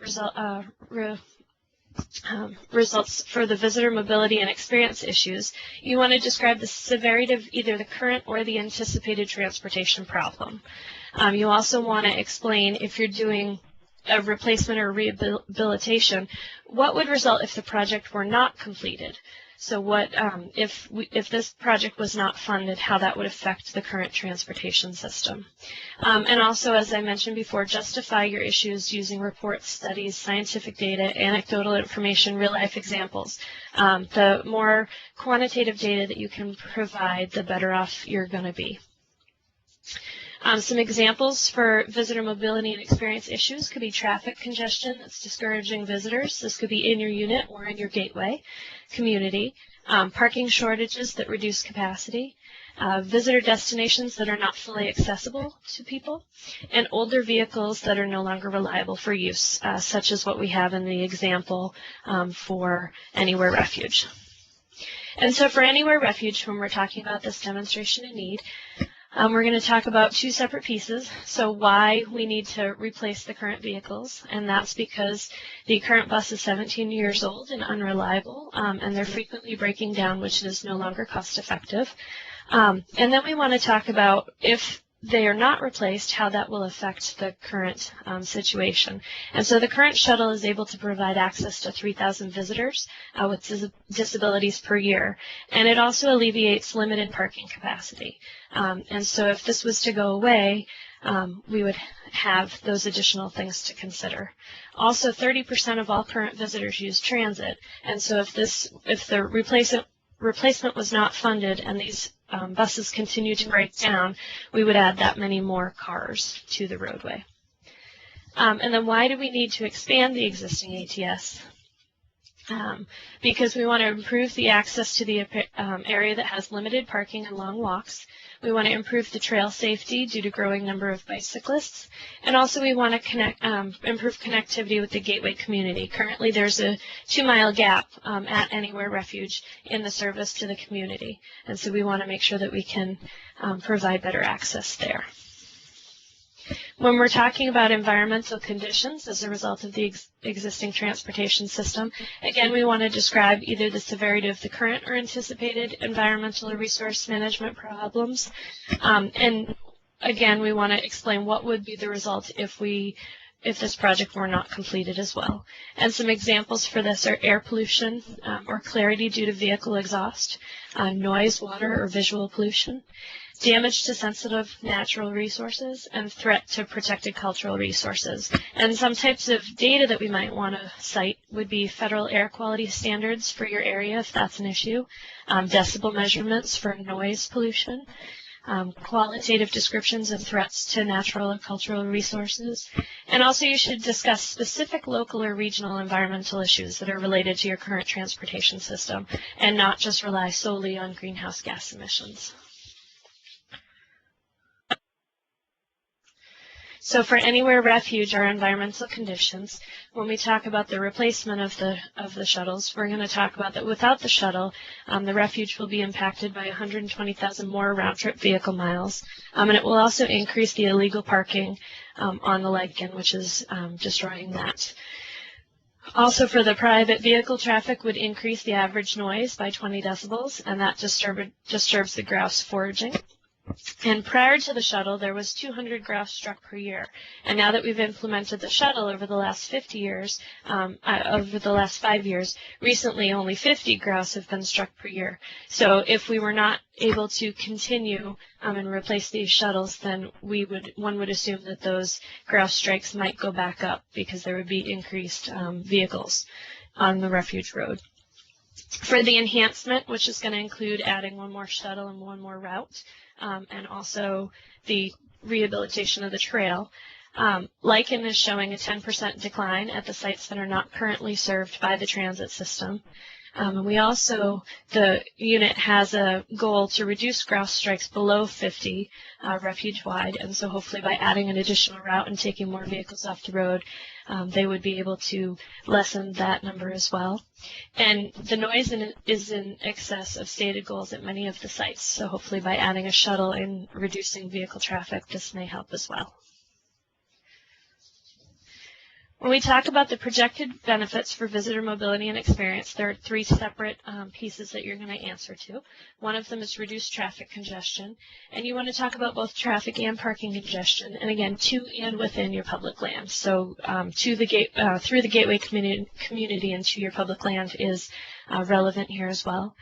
For the enhanced visitor mobility, accessibility, and safety, you want to make sure that you are addressing each of these three things separately, and that's very important. And then the same thing with visitor education, recreation, and health benefits. Make sure that you are addressing each of these three separately. So for anywhere refuge, when it comes to the reduced traffic congestion, our example using the replacement is that delays are shown to form when daily visitors exceed 1,000. The tour is able to carry over 300 visitors on our busiest days, and it takes about 125 vehicles off the roadway. We were able to calculate that using the refuge's vehicle occupancy factor, which is the same that they use when they determine their visitation statistics. So some of the data that you're going to already have will be useful for in these applications. Also, the congestion would appear on approximately 15 more days when the visitors exceed 700. So that's why we're in need of replacing these systems. For the enhancement, the additional route could accommodate 2,000 more visitors per year, which again would reduce traffic congestion. And it would also reduce annual private vehicle use by over 830 autos. When we talk about the projected benefits for visitor mobility, accessibility, and safety as it relates to Anywhere Refuge, you'll notice, again, as I said before, that we addressed each of these three things separately. For mobility, there would be the increase in access from the community to the trailhead when we add the new route. There would also be that they would provide more opportunities to bike as an alternative means. This would be by rehabilitating the trail, but also by adding bike racks onto the shuttles. For accessibility, a low-floor bus has been identified to make the system more accessible to families and seniors, and also making the bus ADA accessible. For safety, the new buses will have retarder-equipped transmission to help in the mountainous regions of the Sierras. We would also hope to reduce animal vehicle collisions. You'll remember that the goal for the management was less than 50. And then also a reduction in bicycle vehicle conflicts by rehabilitating the trail. For Anywhere Refuge, the benefits as they relate to education, recreation, and health. For education, prior to the shuttle, only 40% of visitors knew what lichen was, and now they were able to increase that after having the shuttle and providing interpretation on the shuttle. The new shuttle route will increase program participation by about 2,000 visitors, and this is what they've calculated the number of people to take that shuttle will be, what they estimate that to be. And the new route will also make it easier for school groups to access the refuge, as the new route will now go straight into the community and allow easier access for them to take the shuttle right into the refuge.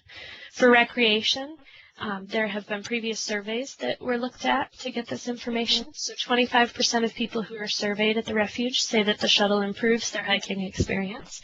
And 15 to 20% of the respondents said that they would bike if they had improved facilities.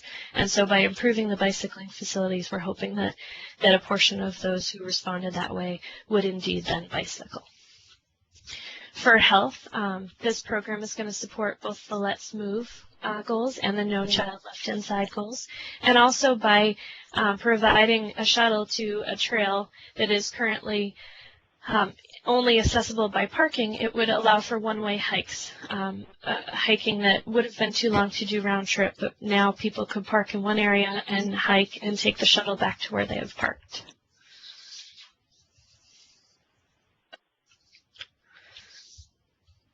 Part 3 is the projected benefits as they relate to the environmental benefits. And so we have protection of sensitive natural, cultural, and historical resources. And all of you are from FLMA, so I'm pretty sure that all of you have these definitions, but natural would be forests, watersheds, habitat, species. For cultural, things such as memorials, public art, sacred places. And for historical, things such as Civil War battlefields, Native American artifacts. For reduced pollution, we're talking about air, noise, water, and visual pollution. And describing how your project would reduce pollution on a local, regional, and atmospheric scale, and making sure that, again, you use scientific data to support these claims. For the protection of sensitive natural, cultural, and historical resources, although this lists 3 things such as was in Section 2, you do not need to address each of these 3 separately. And the reason for this is because each of the units has a uniqueness to it. And so while some units may protect all 3 of these, some may only protect 1 or 2. And so you do not need to address all 3 of these just like you did although you had to in Part 2. So for Anywhere Refuge, we're going to retain and expand our system, and by doing that, it's going to decrease animal vehicle collisions to under 10 per year from previous 200. And so you'll remember that we said before we had the shuttle, there were 200 animal vehicle collisions. After the shuttle, there have been 50, and we're hoping to decrease that even further to be less than 10 per year. The new route that is going to be created will increase visitor carrying capacities at those sites, which was threatening the lichen and the grouse. And increased visitation using the tour will be less likely to disturb the grouse's mating habits, which, as Phil said earlier, is one of the key reasons why people go to the Anywhere Refuge.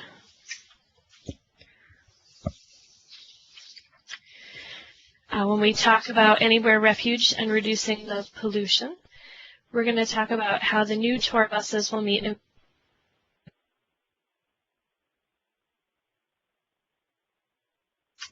It looks like perhaps Jamie's audio has cut out. So, Jamie, are you back? Can you not hear me? I can hear you now. Oh. How far did I get? I believe it was just a word or 2 that we didn't hear. Okay, good. So for this Anywhere Refuge for the reduced pollution, the new tour buses will meet environmental standards that the previous buses did not due to them being older. They will also, it will be lower airborne particulate output than the current vehicles is what's going to be measured.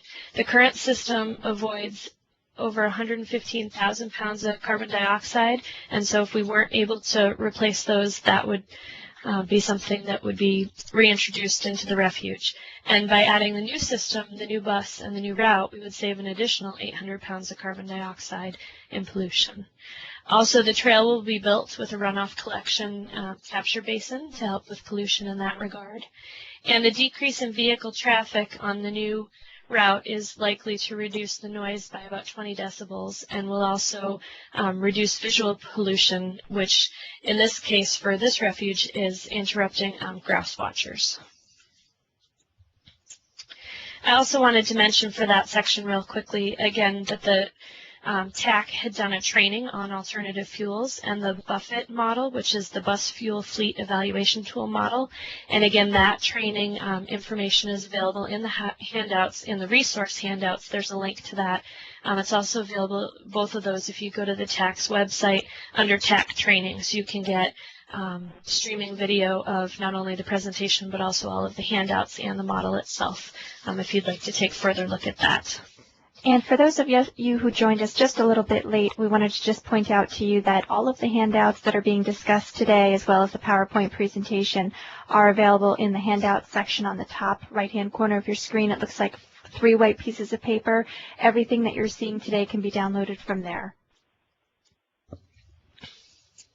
Thanks, Amber.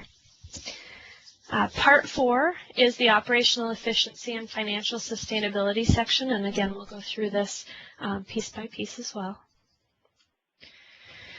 For the operational efficiency and effectiveness in meeting management goals, you want to describe how your project is going to help the applicant meet the unit, regional, and national goals. So you want to, as Phil described earlier, document specific goals for management plans and other documents, and talk about your strategic and ongoing management goals. If you are a non-federal land management area applicant, you should describe how the project's going to help you achieve your goals, goals as well, and make sure that you have that letter of support from the land unit, as well as a letter of support. It would also be beneficial for you to discuss with the land unit and see if there is a way that you guys can work.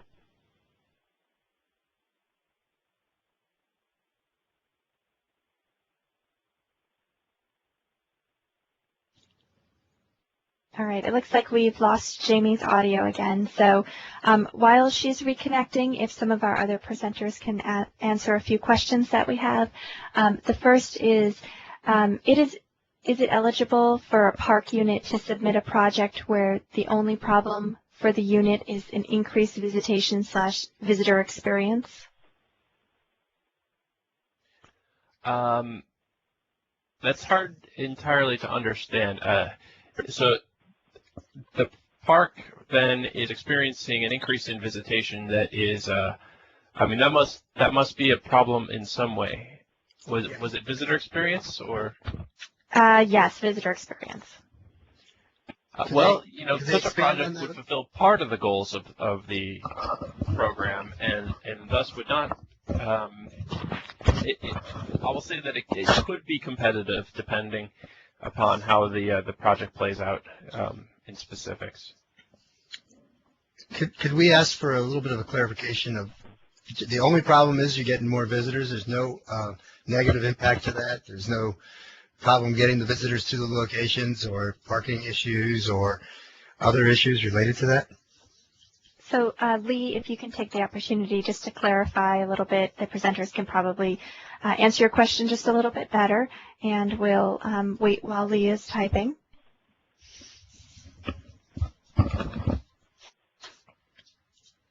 And it looks like we have Jamie back. Yes, I'm here. Can you hear me? Yes. Next time she goes off, I'm just going to start talking. And you're more than welcome to, Phil. I knew you'd say that. Has Lee got a clarification? No, not yet. Perhaps he's still typing. So, Jamie, if you want to take it away. Sure.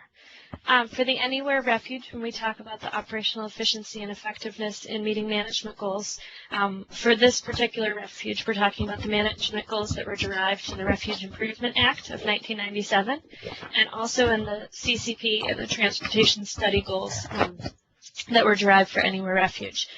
as an example, we're going to give you one particular goal and describe how this project is going to help that. So for this refuge, the one we picked was preserve and protect habitat of the lichen and the grouse.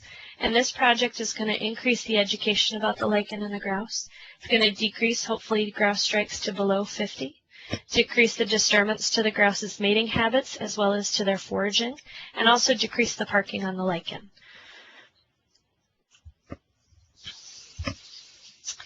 Part B is the feasibility and sustainability of the project budget, and this is where you have to actually fill in the budget information. You need to include a realistic budget narrative. It needs to include operating costs for at least 5 years, maintenance costs for at least 5 years, and future capital costs, including expansion. You're going to describe how the project will affect your finances, including both maintenance and operations of the system. And you should either use the budget template that is provided through the application or your own format. However, if you use your own format, you must include the budget and detailed cost estimate based on your previous experience in similar projects. But at a minimum, you have to have what is requested in the template. And it must cover revenue, acquisition, and contingencies for each of the next.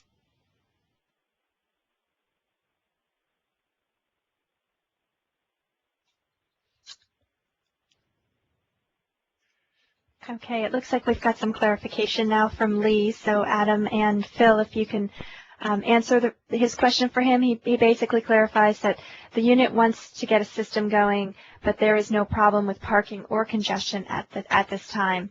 I see. Well, if the project is able to provide benefits in the other areas of the program, again, it may be competitive, and it may increase visitor mobility despite the lack of parking congestion. Actually, this is a very good point in time to point out that among the handouts is an application guidance or project guidance document. I wanted to mention this earlier, but this is a relatively comprehensive look at the program eligibility questions, and it also has a section that discusses certain special cases like this, and looking at this might actually help with this question. Otherwise, definitely feel free to contact me by email or phone after this presentation, and I hope to provide additional clarification. Adam, I will point out that there have been applications that have been funded to improve visitor experience, for example, by adding a guided tour through a location or to a particular location within a unit. Right, and there's also been projects where we've funded a ferry service to provide access to an island that previously did not have any access, and yet there wasn't an existing congestion problem at the site where the ferry would have left from. So the way we looked at that project is that it added additional mobility without creating congestion at the original site. So that's described again in the document as to how to look at that. All right, I'm going to pick up at 4B, feasibility and sustainability of proposed budget. I know that Jamie covered a little bit of this, but I'm just going to start back at the beginning of that one. That the budget needs to be realistic. It needs to include operating costs and maintenance costs for at least 5 years. And don't forget future capital costs, for example, either to expand the system or if you go out more than 5 years, you may have to replace some vehicles. The budget should include describe how the project will affect the unit finances, whether there are situations where units have gotten themselves into trouble because they get the capital to buy a bus or a series of buses, and then it takes a good portion of their finances to operate and maintain those budgets. There is a budget template that's in the application, and you certainly, we prefer you'd use that, but you may use your own format as long as it includes all the components of the budget template. And please remember this to be, as I said earlier, about sustaining a particular project, that think through your costs with regard to how you will pay for operating and maintaining it in the out years. 15% of your budget should be included for contingencies, including things such as Jimmy mentioned earlier, where the price of a vehicle or something may change, or there will be an unexpected glitch that you find when you go into implementation.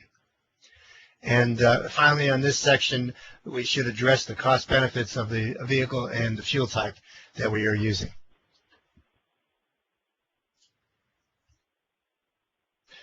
Under operating costs, you should consider the salaries for the operators, not only their wages, but their fringe and inflation on the out years, what the routine maintenance would be that would not be covered by your warranty, insurance, if you're a non-federal organization, federal agencies may be self-insured, but if the money is going to a private entity through the government agency, they would have to have insurance. And fuel, the actual costs and the average costs, and again a contingency for inflation, because as we all know, fuel costs seem to change quite a bit. They fluctuate quite a bit.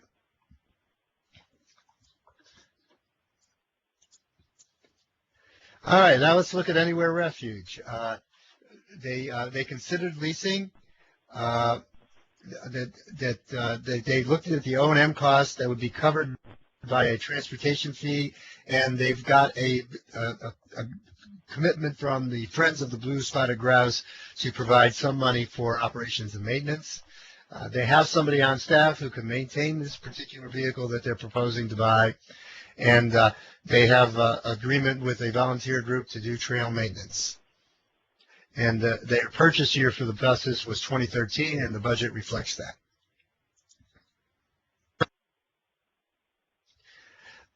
For cost effectiveness, if you provide the template data that evaluates the overall cost effectiveness of purchasing, building, or whatever, and maintaining the system, we should discuss why you chose this particular alternative based on the cost benefit analysis over other alternatives.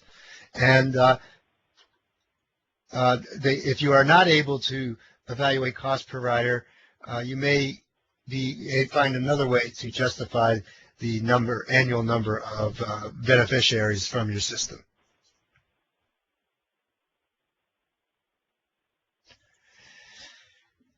For Anywhere Refuge, the cost effectiveness was the annual cost of the tram was $80,000, and then $5,000 for the trail.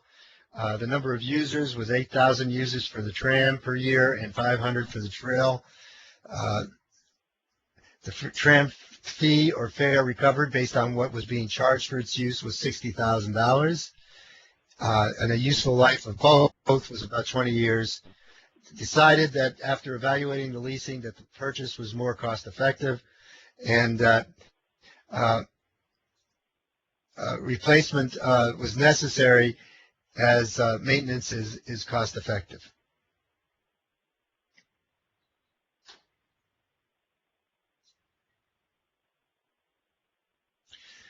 This application had your application should identify partnering and funding from other sources, document how you've had stakeholder and community support, where the other sources of income are and the commitment for them.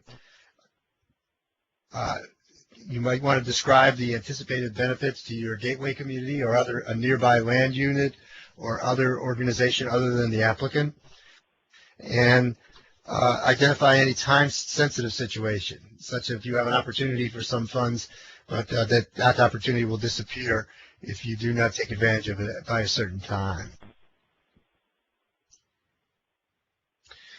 For Anywhere Refuge, partnership agreement with the Eastern Sierra Gateway Community Task Force, which included business owners, community members, visitor center, a visitor group, and Chamber of Commerce.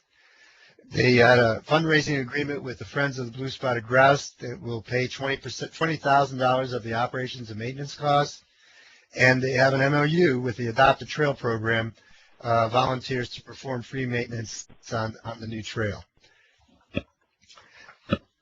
You do not need to provide in this section any of these agreements. If you want to quote a section from that, that would be fine. Or if they're short enough, and you may want to include them as part of your appendix material. So what are the requirements for a successful implementation of a successful implementation grant? Some of the same as in the planning grant, but in this case, you need to clearly define what that transportation need you have is, what your previous studies were, and what the results of those studies were, and what they recommended.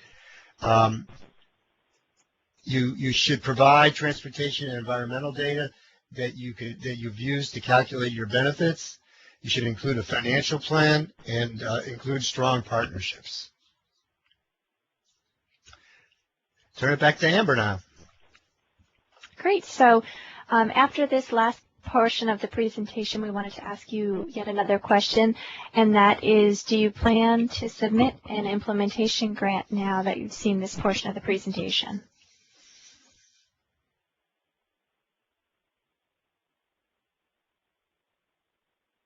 Looks like people are still casting their votes. And Jamie, do we have you back?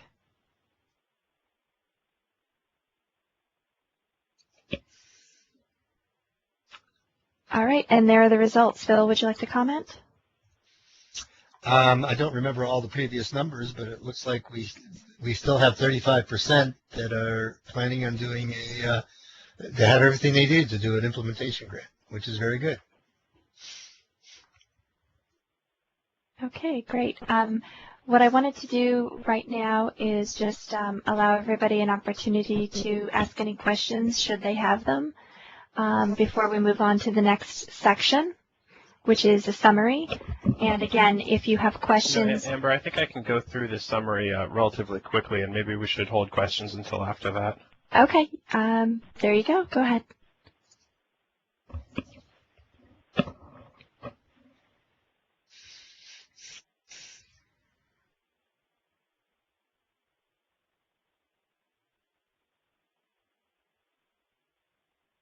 Adam?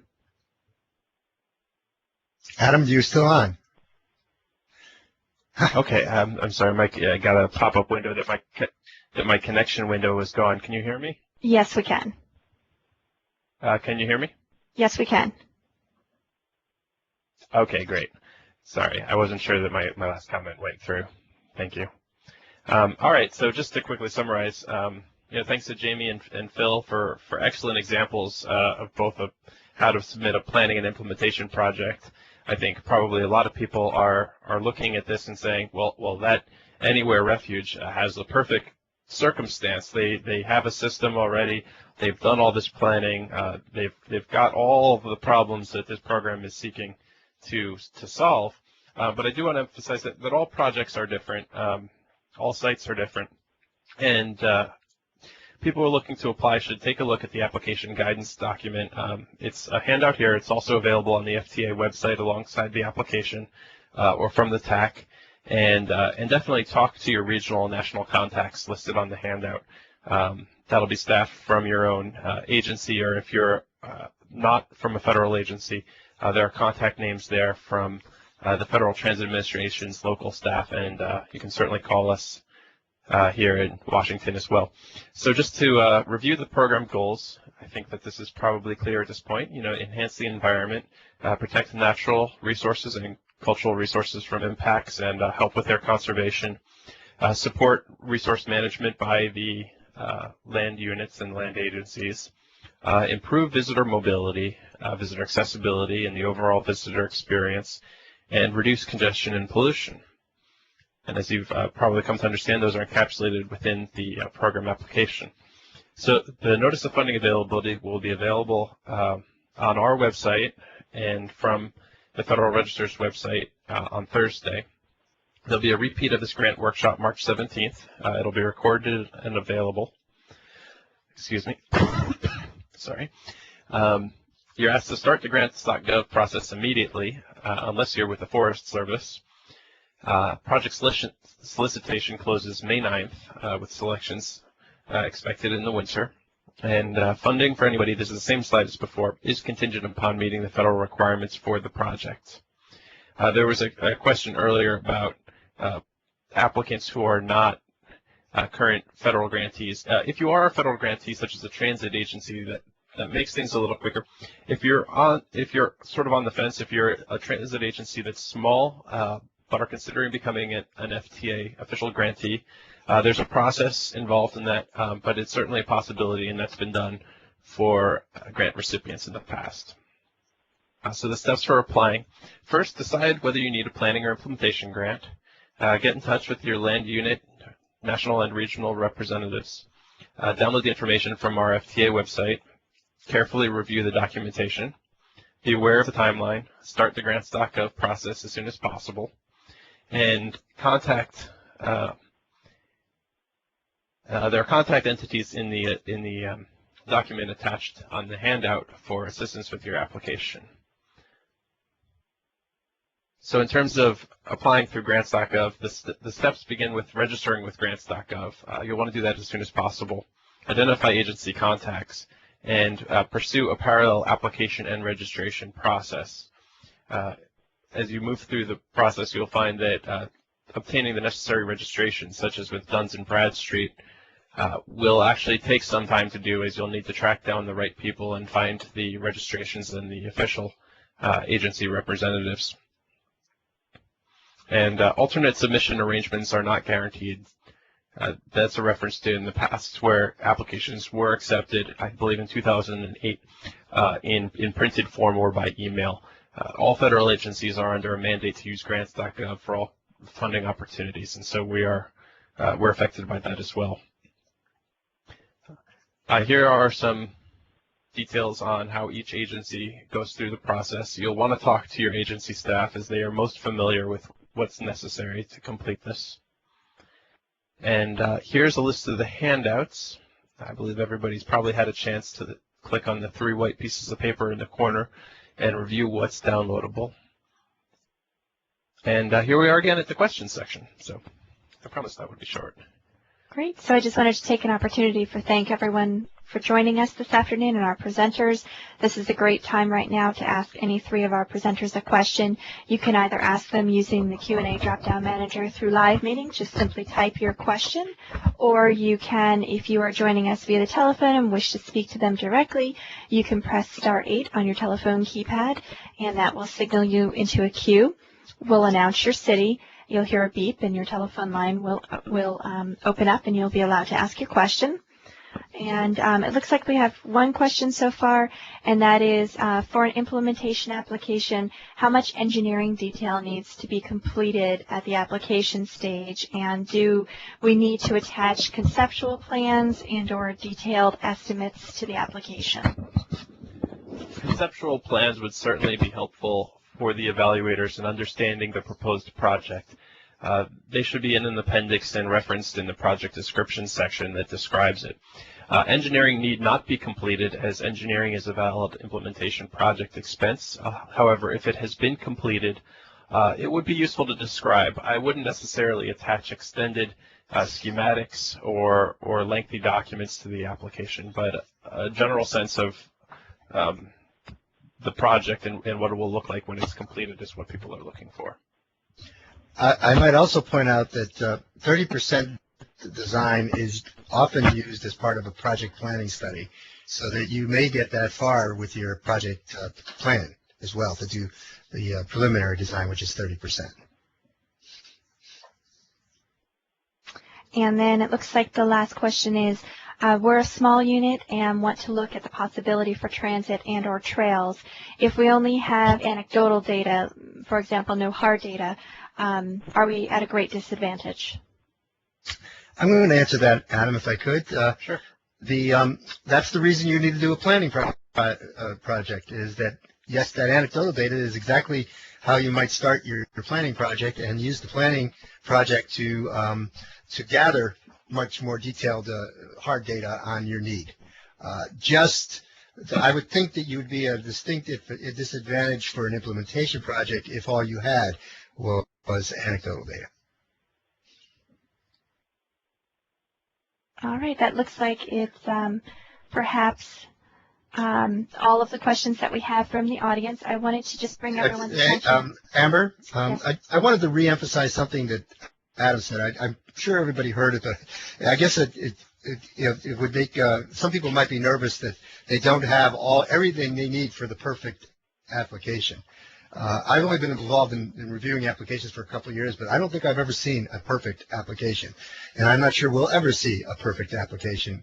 So I don't want people to be discouraged because they can't meet the standard of, say, Anywhere Refuge, which I've never visited. I don't know if anybody else has, so I just wanted to make the point that I don't want us to discourage people. We just wanted to provide them with what they needed to do, and they should do their best possible job to get to that point.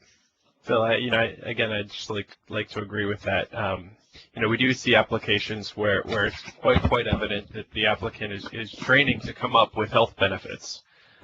For example, if a project is not going to involve active recreation, then it may not provide health benefits, and you do not need to copy and use up space in your application to attempt to answer that question when you could answer other questions better with the space.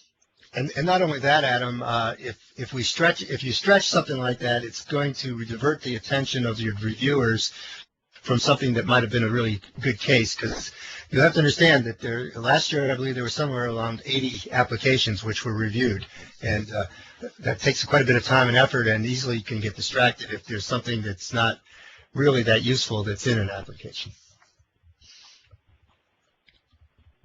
All right, great. I just wanted to mention just two quick things. For those of you who joined us today and did not have an opportunity to register, we'd like to give you credit for being here. So if you can email jenny.west@triptac.org your contact information, and we'll add you to the registration list. For those of you who joined us from a large group, if you can email us the list of participants who participated in the webinar, that would be fantastic. And I just wanted to remind everybody that all of the information that you saw today is in the handout section of Live Meeting. It's been referenced several times, including the PowerPoint presentation. We encourage you for the next hour or so to stay on to Live Meeting and download these documents. They'll be very, very helpful to you in the application process. And then I just wanted to quickly bring you to the TripTac website. There are a number of valuable resources here that might be helpful to you. Also, previously recorded webinars are here as well for playback. You can register for upcoming webinars. As I mentioned, we are having another grant writing webinar on March 17th. So if you know anybody who would be interested in attending, please feel free to email them this information. Thank you to all three of our presenters. And thank you to all of the FLMAs who joined us today and some of the other agencies. It was a pleasure to have you, and we look forward to seeing you in the next webinar. Thank you.